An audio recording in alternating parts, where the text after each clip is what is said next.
브루클린 출신인 제리 라인스도프는 다저스가 아직 브루클린에 있던 시절 브루클린 다저스의 팬으로 성장했으며 에베치 필드에서 제키 로빈슨의 메이저리그 데뷔를 직접 본 것을 팬으로서의 최고의 순간으로 기억한다고 합니다. 대학 졸업 후에 회계사로 시카고에 있는 회사에서 일하면서 브루클린에서 시카고로 이사를 온 그는 로스쿨에 진학하고 회계 전문 변호사가 됩니다. 그리고 회계 전문 변호사가 된 뒤 맡은 첫 일이 바로 당시 시카고 화이트삭스의 구단주였던 빌 백의 세금 과실 사건에 대한 것이었습니다. 이 시기부터 열혈 야구팬인 라인스도프와 시카고 화이트삭스의 인연이 시작되었습니다.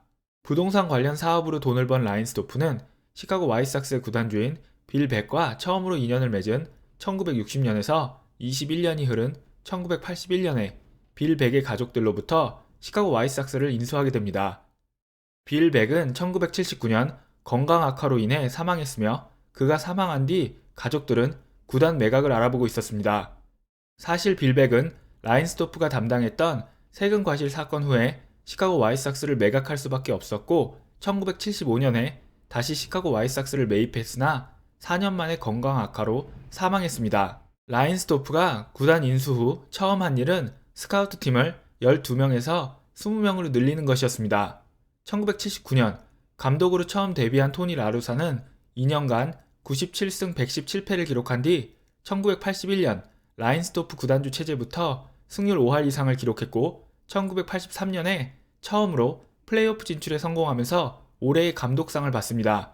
명장 토니 라루사의 탄생이었고 시카고 화이트삭스는 24년 만에 처음 진출한 플레이오프였습니다. 언제나 시카고 컵스의 그림자에 가려져 있던 시카고 화이트삭스는 창단 후 첫 200만 관중 동원에 성공합니다. 라인스도프는 1985년 신디케이트를 구성해서 시카고 불스의 구단주가 됩니다. 어떤 때는 컨소시엄이라고 하고 어떤 때는 신디케이트라고 하는지 궁금하신 분들을 위해서 간단하게 설명드리면 신디케이트는 한 명 한 명이 개별적으로 모여서 만든 조직이고 컨소시엄은 각각의 인물이 서로 다른 단체를 조직해서 그 단체들이 다시 모여서 만든 것이 컨소시엄입니다. 재미있는 사실은 라인스도프에게 시카고 불스를 매각한 인물 중 하나가 바로 양키스의 더 보스, 조지 스타인브레너라는 것입니다. 시카고 불스와 시카고 화이트삭스를 모두 소유한 라인스도프는 재미있는 선택을 합니다. 야구 선수 출신이며 야구인이었다가 NBA 스카우트가 되어서 경력을 쌓은 뒤 다시 NBA를 떠나 1980년부터 시카고 화이트삭스의 스카우트로 일하고 있던 제리 크라우스를 시카고 불스의 단장으로 임명한 것입니다. 시카고 화이트삭스의 사장인 에디 에인호는 대학 스포츠 전문가였으며 그 중에서도 특히 농구와 미식축구 전문이었습니다. 라인스도프는 농구 전문가를 MLB팀의 사장으로, 야구 전문가를 NBA팀의 단장으로 임명하는 독특한 결정을 내린 것입니다. NBA 팬이시라면 제리 크라우스를 잘 알고 계실 겁니다.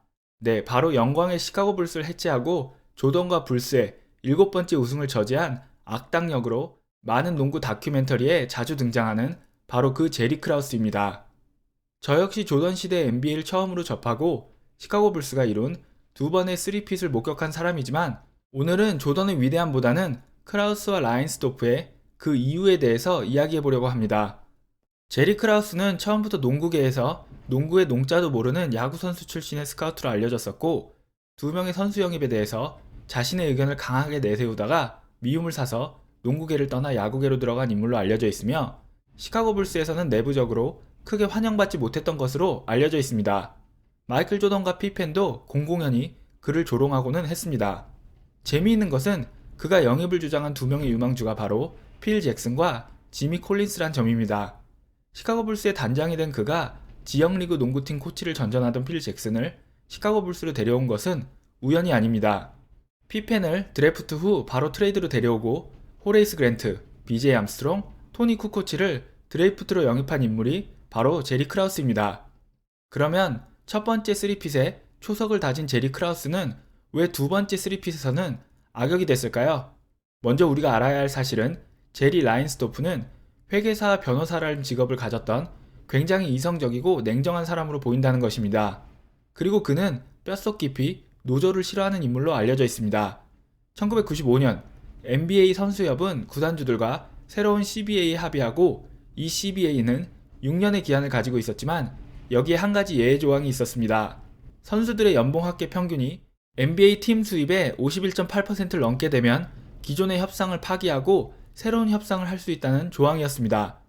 페니, 샤크, 케빈 가넷과 같은 선수들의 몸값은 하늘 높은 줄 모르고 치솟고 있었으며 제리 라인스도프와 제리 크라우스는 그 끝을 보고 있었습니다.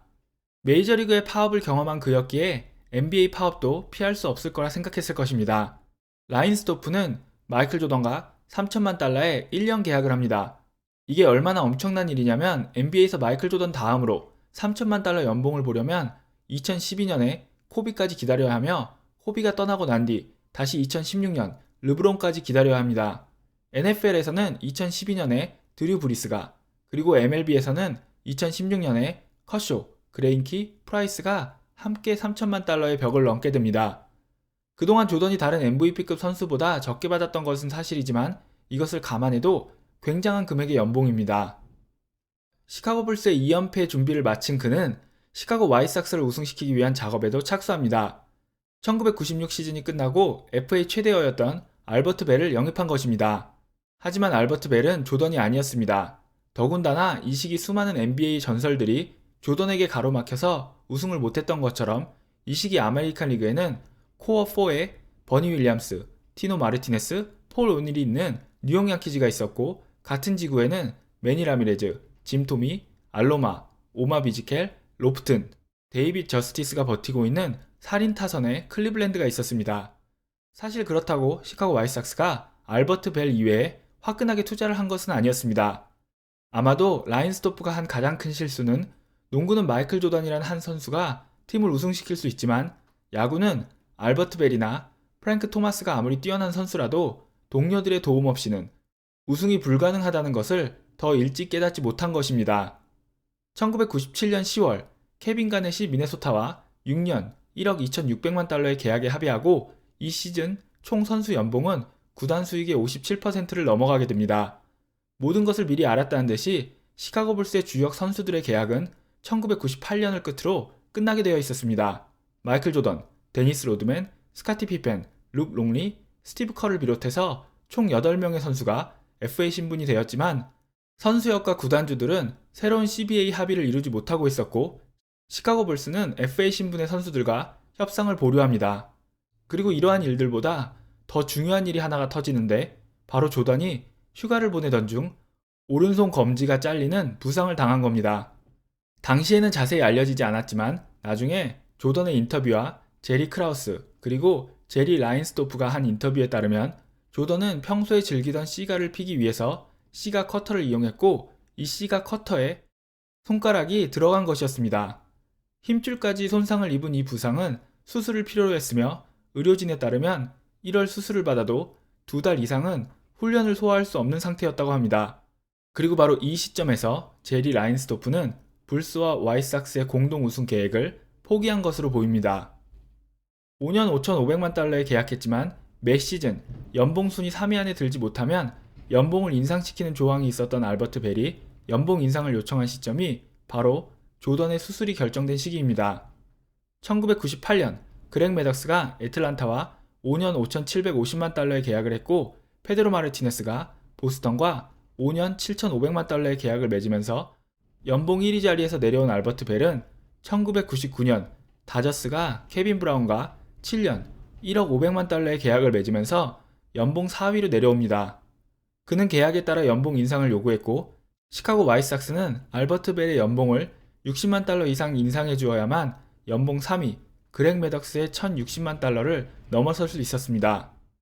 이미 지갑을 닫기로 결정한 라인스도프는 이런 지하에 거절했고 알버트 벨은 계약에 따라서 자동으로 FA가 되었으며 5년 6,500만 달러의 계약으로 볼티모어로 가게 됩니다. 제리 라인스도프와 제리 크라우스는 인터뷰를 통해서 조던의 손가락 상태를 알기 전까지 FA 선수들과 계약을 하고 7번째 우승에 도전을 하려고 했다고 말했습니다. 그리고 제 생각에는 그런 일이 일어났다면 시카고 화이트삭스 역시 지속적인 지원을 받았을 것이며 알버트 벨이 2시즌 만에 떠나지도 않았을 것입니다. 바로 이 모든 게 시가를 피우려다 잘려나간 조던의 검지 힘줄 때문에 일어난 일입니다. 제리 라인스도프에 따르면 필 잭슨에게는 계약을 제안했지만 모든 상황을 들은 그는 리빌딩을 해야 하는 팀보다는 우승권 팀에서 지도자 생활을 이어가고 싶다고 이야기했다고 합니다. 저는 노조에 반감을 가진 것으로 알려진 제리 라인스도프이기에 4년 사이로 일어난 MLB와 NBA 파업과 거기 가담한 선수들에 대한 그의 개인적인 감정도 어느 정도 들어가 있다고 생각합니다. 그래도 라인스도프는 프랭크 토마스에게는 1999년 7년 6,440만 달러의 재계약을 안겨주었습니다. 조던은 시간이 흐른 뒤 인터뷰를 통해서 2001년에 복귀하려고 할 때 슛을 쏘는 데는 문제가 없었지만 여전히 드리블을 할 때나 공을 잡을 때 손가락에 불편함을 느끼고 있다고 이야기했습니다. 한편 제리 라인스도프는 2005년 그렇게도 염원하던 월드 시리즈 우승을 경험하게 됩니다. 야구 팬으로 성장했으며 아직도 농구보다는 야구를 더 좋아하는 것으로 알려진 제리 라인스도프의 마지막 꿈은 시카고 화이트삭스가 한 번 더 월드 시리즈에서 승리하는 것이라고 합니다. 그리고 그 꿈을 이루는 것을 도와주기 위해서 35년 만에 토니 라루사 감독이 시카고 화이트삭스로 돌아왔습니다. 2021년 여러 전문가들은 우승 후보 5위 안에 모두 시카고 화이트삭스를 넣었습니다. 시카고 화이트삭스를 제외한 자신이 감독한 모든 팀에서 우승한 토니 라루사는 라인스도프에게 두 번째 우승을 선물할 수 있을까요? 시카고 화이트삭스의 이번 시즌을 보는 또 다른 재미가 될 것 같습니다. 오늘 준비한 이야기는 여기까지입니다. 구독자 여러분 모두 좋은 하루 보내세요.